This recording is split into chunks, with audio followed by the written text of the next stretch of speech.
11h30 pelo horário de Brasília, desta sexta-feira, dia 15 de dezembro de 2023.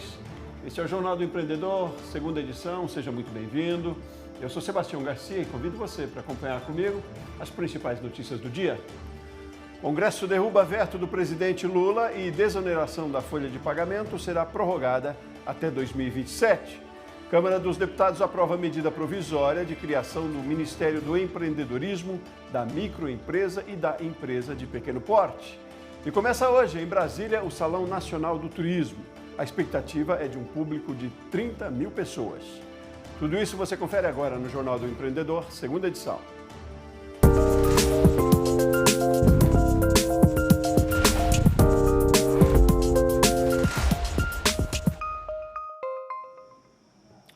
O Congresso derrubou, em sessão conjunta nesta quinta-feira, o veto integral do presidente Luiz Inácio Lula da Silva ao texto que renova até 2027 a desoneração da folha de pagamento. São 17 setores beneficiados. As empresas desses setores poderão substituir a contribuição previdenciária de 20% sobre os salários dos empregados por uma alíquota sobre a receita bruta do empreendimento, que varia de 1% a 4,5%, de acordo com o setor e serviço prestado.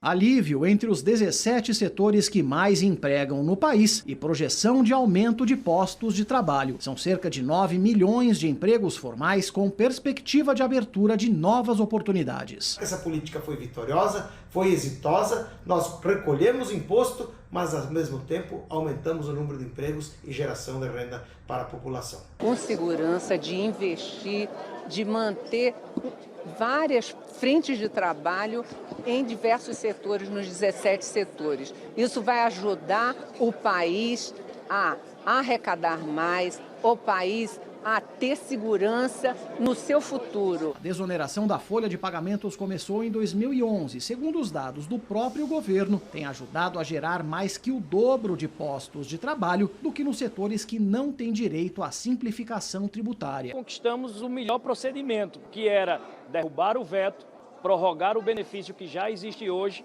e, a partir do início de 2024, dialogar sobre essas propostas do governo. Aperfeiçoar é sempre bem-vindo. Os parlamentares também reduziram de 20% para 8% a alíquota de contribuição previdenciária das prefeituras com até 142 mil habitantes. No total, a desoneração das empresas e dos municípios deve custar 20 bilhões de reais ao ano. A equipe econômica argumentava que a proposta seria inconstitucional e Lula vetou a prorrogação, apesar de decisões do Supremo e pareceres da Câmara e do Senado de que não há ilegalidade na continuidade de um benefício já existente. Como o Planalto percebeu que o Congresso derrubaria a decisão do presidente, deu início a uma operação para ganhar tempo e adiar a sessão. Mas não teve jeito. O veto caiu por 60 votos a 13 no Senado e 378 a 78 na Câmara. Eu considero apropriado a prorrogação da desoneração da folha de pagamento. Isso significa que há também intransigência da nossa parte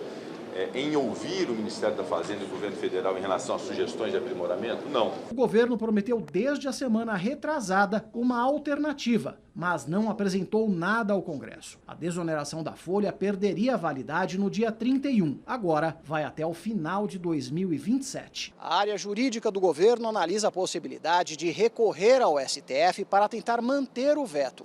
Mas emissários do Planalto, junto ao Supremo, ouviram de ministros do tribunal um conselho: evitar um eventual recurso que pode terminar em mais uma derrota, desta vez na Justiça.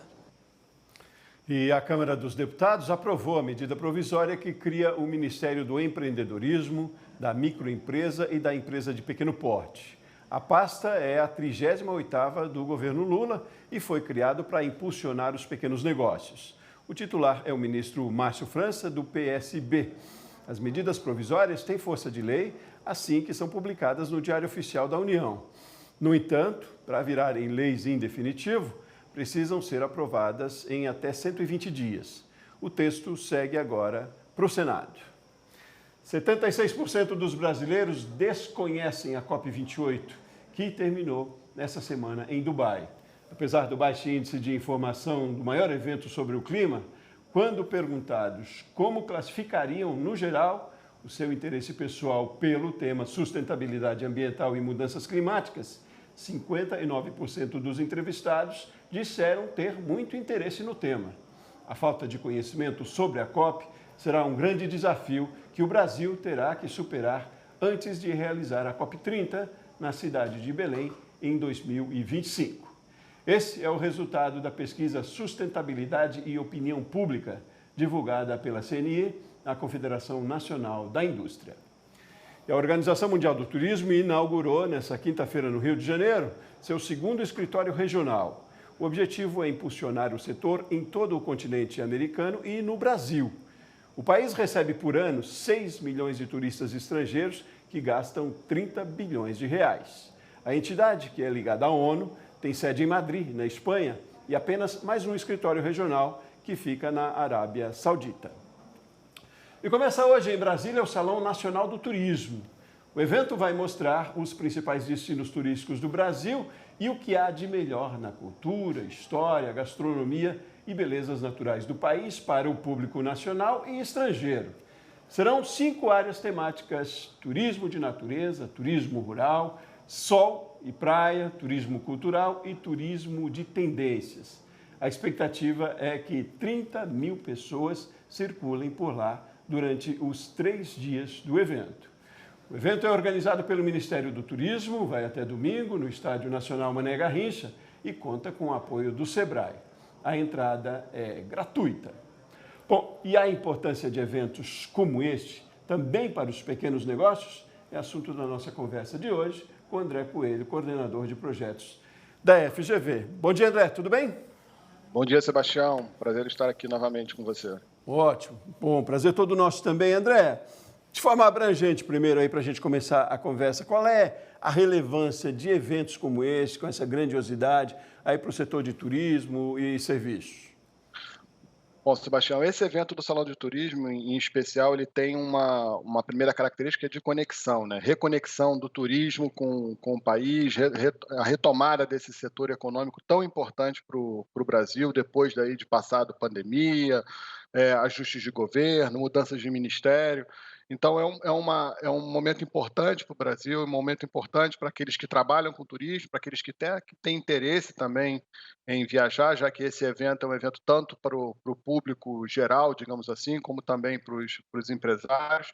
Então, um evento como esse tem essa característica de mostrar essa força do turismo e a retomada desse setor que emprega nas mais variadas áreas econômicas do Brasil, nas áreas de impacto direto do turismo e de áreas de impacto secundário, e um setor chave para o crescimento das empresas, pequenas empresas do Brasil. Pois é, chama a atenção os quantos segmentos aí que o turismo acaba tendo penetração, né, André? De natureza, base comunitária, sol e praia. Eu anotei alguns aqui: luxo, turismo criativo, cívico, religioso, e aí por aí vai, né? Como então, você fez referência aí, mas como então pequenos negócios podem também participar, se beneficiar desse movimento todo?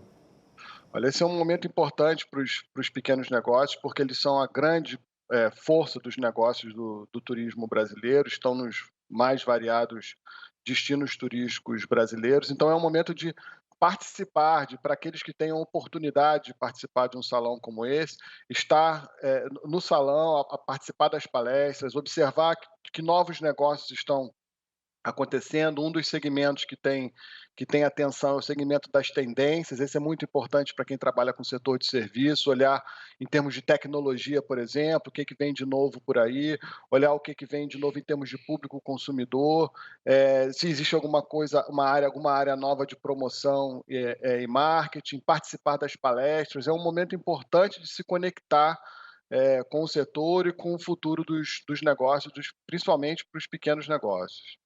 Mas aí, André, quem talvez não possa vir a Brasília participar aqui junto, como pode, assim, maximizar, eu diria também, o aproveitamento ou a participação no salão de alguma maneira? Eu acho que o salão tem algumas... primeiro, acessar o site do salão, algumas palestras tem transmissão online, alguns logo depois do salão, o Ministério do Turismo e outras secretarias locais de turismo apresentam suas palestras no YouTube, o próprio Sebrae também coloca no YouTube palestras, chamadas, lançamentos de novos produtos.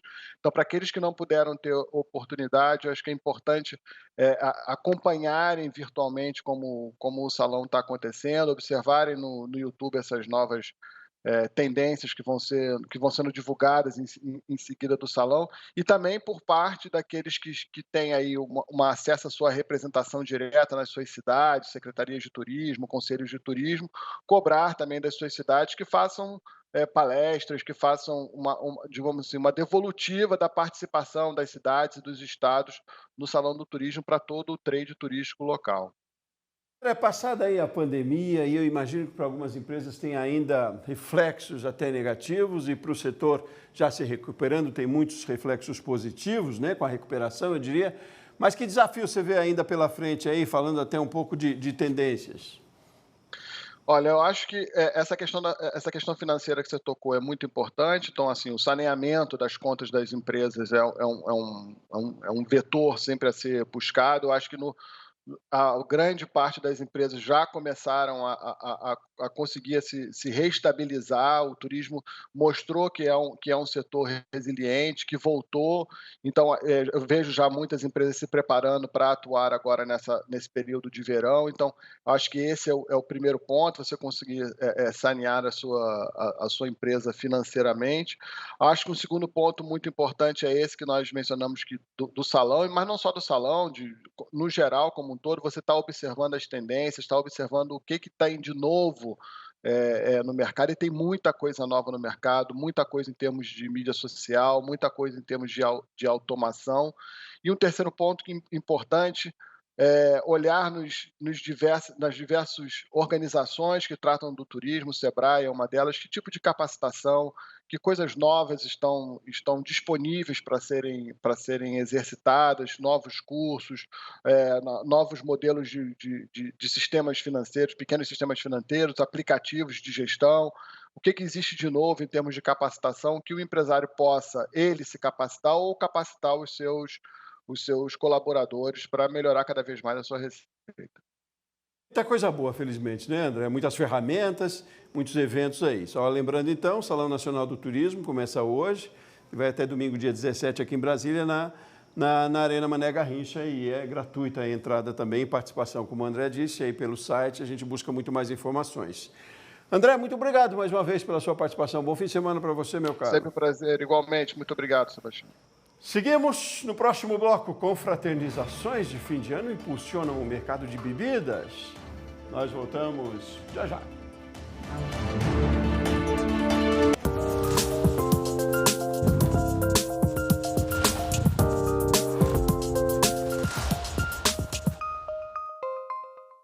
De volta com o Jornal do Empreendedor, segunda edição, quando são já 11h44 pelo horário de Brasília.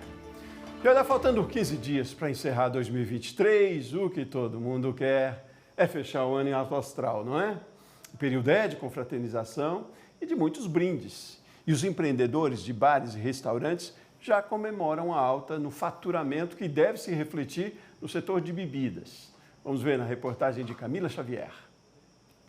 Fim de ano chegando, momento de reunir-se e festejar. E o lugar mais procurado para isso são os bares e restaurantes, que já estão com a agenda cheia de confraternizações.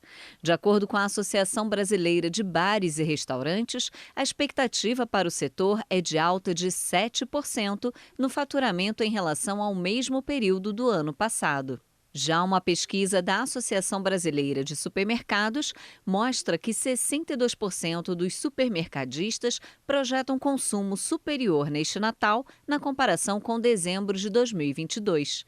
Uma ótima oportunidade para os empreendedores, de acordo com a Associação Brasileira de Bebidas. No que diz respeito ao crescimento do volume de bebidas alcoólicas, a curva deve se manter, assim como vem se mantendo ao longo dos últimos 3-4 anos. A tendência de consumo por experiências memoráveis abre um leque de oportunidade para os empreendedores. especialmente por conta da diversidade de bebidas alcoólicas no mercado brasileiro, há uma série de oportunidades para se explorar essas experiências, essa diversidade. O final do ano promete. Na categoria de bebidas, o consumo deve aumentar 12,3% em itens como cerveja, espumantes, destilados e, principalmente, vinhos nacionais e importados. Quem também se beneficia com essas projeções são as distribuidoras de bebidas, que abastecem os bares e restaurantes. Essa aqui trabalha há 20 anos vendendo espumantes, destilados e vinhos nacionais e importados. A procura por este último é grande e lota o estoque. No total, são aproximadamente 650 mil garrafas. O brasileiro, quando entra dezembro, já interpreta que é época de festividade, comemorações de fim de ano. Então, acho que vai mais do que o Natal e do que o Réveillon. E com certeza a gente tem um aumento bem expressivo. Eu comento que a gente tem uma sazonalidade muito grande dentro dos meses, mas assim, comparado à média anual, dezembro já está 15% acima da média anual. O catálogo de bebidas é amplo e variado, com vinhos de quase todas as regiões do mundo e mais de 30 distribuidores pelo Brasil. Hoje temos cerca de 1.000 rótulos em exclusividade para todo o Brasil. Hoje o maior consumo do Brasil é Chile, com uma certa boa vantagem. Não me recordo os números. Depois a gente tem a Argentina, então nossos vizinhos aqui próximos. Eu acho que pela facilidade, acordos de preços, questão de impostos, facilitam tudo isso também. E depois a gente vem Portugal, ali muito perto da Argentina. O mercado do vinho, que tem conquistado cada vez mais apreciadores, responde por 70% das vendas da Del Maipo. A bebida está no calendário de duas importantes datas: o Festival de Inverno e as festas de fim de ano. Mas, para atender a demanda do comércio e os clientes mais exigentes, os empreendedores se preparam com meses de antecedência. Como nós somos importadores e distribuidores, o cliente lojista ou restaurante, ele já se prepara antes para comprar a partir de outubro, novembro, para poder fazer as vendas de novembro e dezembro. A gente vem crescendo há 8 anos consecutivos, sem ter um ano que vendemos menos que o ano anterior. E a ideia é que continue assim. E para se destacar nesse mercado tão disputado, o empreendedor precisa inovar. A inovação é o que gera o sucesso, né? Se a gente para no tempo, nós temos aí várias empresas, inclusive de outros setores, que pararam no tempo mundialmente e acabaram, né? Então a Maipo sempre busca trazer produtos novos, itens de lançamentos mundiais. A gente vai a todas as feiras do mundo, Provai, Vinexpo, Vinitaly, Alimentária, sempre participando, sempre vendo o que está acontecendo no mercado mundial de vinho e sempre tentando agregar coisa nova e de qualidade ao nosso cliente. Agora a gente também tem um vinho do Japão, curiosamente. Eu acredito que seja o único vinho do Japão no Brasil. A gente não, pelo menos nas minhas pesquisas, não apareceu nenhum outro. E as confraternizações de fim de ano têm sido um dos motivos mais rentáveis para o setor de bares e restaurantes. E como vimos na reportagem, o segmento espera um aumento de faturamento de 7% com as festas corporativas, ocasião que possibilita ainda a contratação de novos funcionários. Para falar sobre o assunto, nós vamos conversar com Paulo Solmuth, que é presidente executivo da Abrazel. Paulo, bom dia, tudo bem? Bom dia, Sebastião. Prazer em falar contigo. Todo nosso, que bom. Paulo, primeiro, para a gente entender, me fale da representação da Abrazel, do quanto ela representa aí nos empreendimentos no Brasil, também em termos de empregos. E dentro dessa representação, quantos devem contratar mais agora neste período? Pois é, Sebastião. O setor de bares e restaurantes é um setor extremamente capilar, né? Está presente em todo o país. Nós estávamos aí há pouco você falando do Salão de Turismo. Eu queria desejar sucesso lá, uma iniciativa muito importante do Ministério, junto com o Sebrae. Dizer, por exemplo, que 53% dos empregos no turismo são no nosso setor e 1/3 de toda a riqueza que o turismo gera. E esse turismo que esse ano está pujante, está se somando, por exemplo, com muitos bons indicadores macroeconômicos.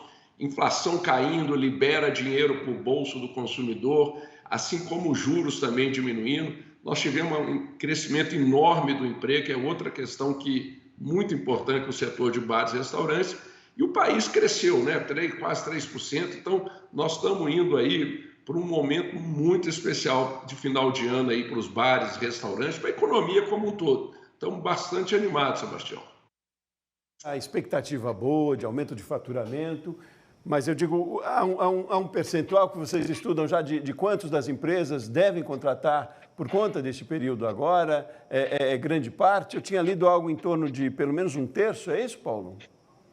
Na verdade, o ano foi um ano de contratação, né? O setor chega agora em dezembro com 15% a mais de mão de obra do que tinha em dezembro do ano passado. Mais de um terço das empresas, 36% delas, dizem que vão continuar contratando agora em dezembro, e isso é que nos permitirá, né, o que a gente espera, os excelentes resultados, não só de dezembro com as festas de final de ano, mas entrar nesse verão aí que o calorzão está nos ajudando, viu, Sebastião?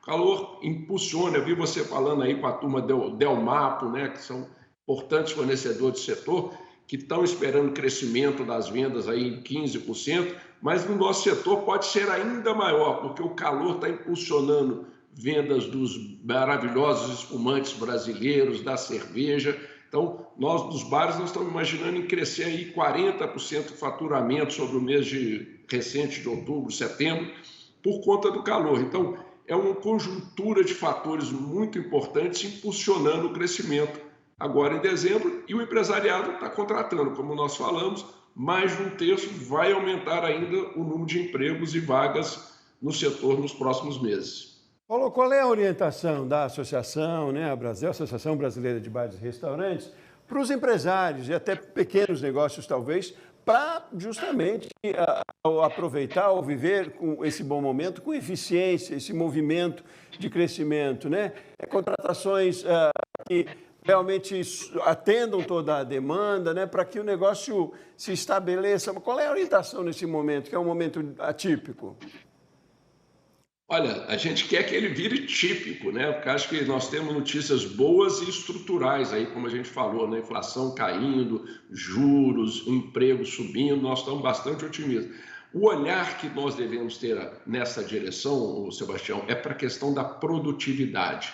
Há uma oportunidade enorme de nos tornarmos mais produtivos. Nós precisamos buscar essa produtividade para aumentar a vida média das empresas. Nosso setor tem uma vida média ainda abaixo de 3,7 anos em média. Na verdade, a melhor vida média do país é 5 anos no agronegócio, ambos muito baixos. O associado da Brasel já está, Sebastião, com 4,9, ou seja, lá no topo da vida média.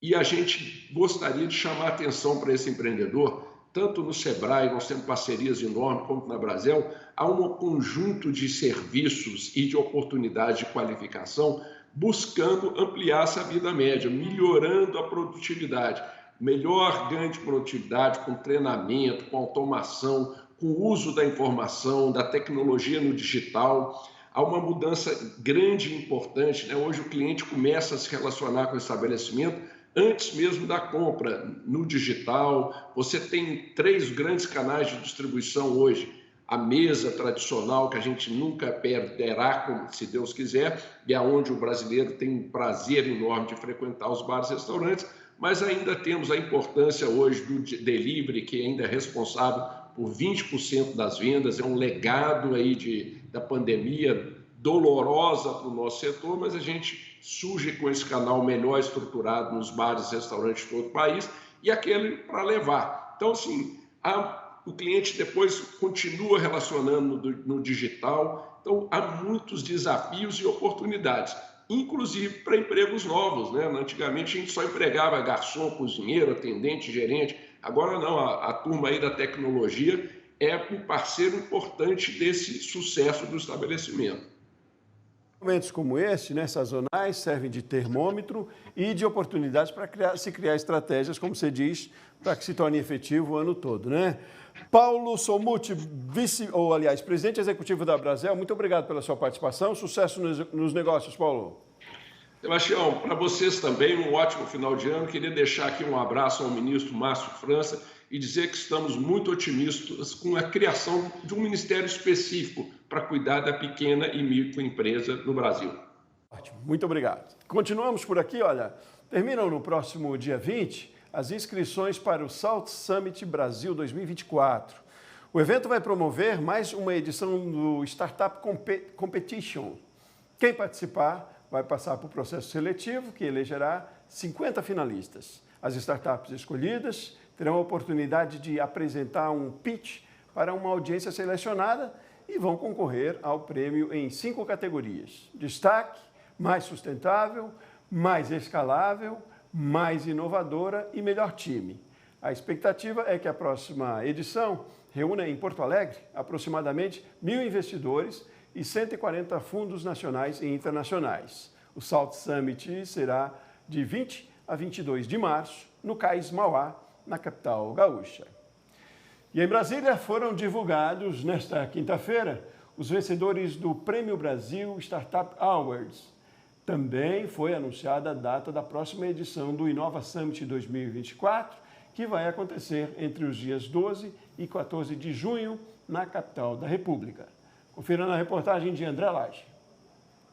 Luiz Felipe é um dos criadores da startup Atmos, uma solução tecnológica que utiliza a inteligência artificial para reduzir a conta de energia de pequenos e médios empreendedores do país. O dispositivo é instalado em refrigeradores de padarias, lanchonetes e outros empreendimentos. Criada em maio de 2020, atualmente a empresa tem mais de 150 clientes em 5 estados do Brasil. A ideia inovadora foi uma das ganhadoras do Prêmio Brasil Startup Awards, na categoria Startup do Ano. Para a gente significa muito toda a jornada de aprendizado, a jornada de impacto no nosso cliente, a redução do impacto das emissões de gases de efeito estufa que a gente deixa de emitir, a economia do dinheiro que o nosso cliente sente no bolso, né? Nosso cliente ele economiza no bolso e ajuda o planeta não emitindo gases de efeito estufa. Então, para a gente estar aqui, é uma consolidação de que as startups que são voltadas para resolver problemas climáticos estão ganhando força. Startups com inteligência artificial estão ganhando força. Mais de 20 categorias foram premiadas, entre elas Aceleradora do Ano, Espaço de Inovação, Universidade Parceira. Antes do anúncio dos vencedores, representantes de 9 startups da capital federal e outras regiões subiram ao palco para apresentarem seus projetos. A nossa instituição ela não realiza as indicações, é o ecossistema que seleciona, é o ecossistema que evidencia e define quem é o destaque das categorias que a gente elencou. A nossa proposta aqui é oportunizar empresas, negócios maduros de se conectar com investidores qualificados aqui do DF e de outros estados no Brasil. No evento foi anunciado ainda a 4ª edição do Inova Summit, um dos maiores eventos latino-americanos de inovação, empreendedorismo e geração de negócios, que vai acontecer nos dias 12 a 14 de junho, no Centro de Convenções Ulisses Guimarães, em Brasília. Já entrou no calendário, assim, muitas empresas já esperam o período do Inova já para lançar novos produtos, lançar novos serviços, lançar novas ideias, porque é uma oportunidade imensa para eles. Assim. E como o Inova é um evento gratuito, a gente dá acesso a muitas empresas e muitos empresários, empreendedores que não teriam acesso a participar de um grande evento. Assim. Muito bem, assim a gente termina essa edição do Jornal do Empreendedor. A próxima edição é às 7h30 da noite. Um excelente fim de semana para você, ótimos negócios e até segunda-feira.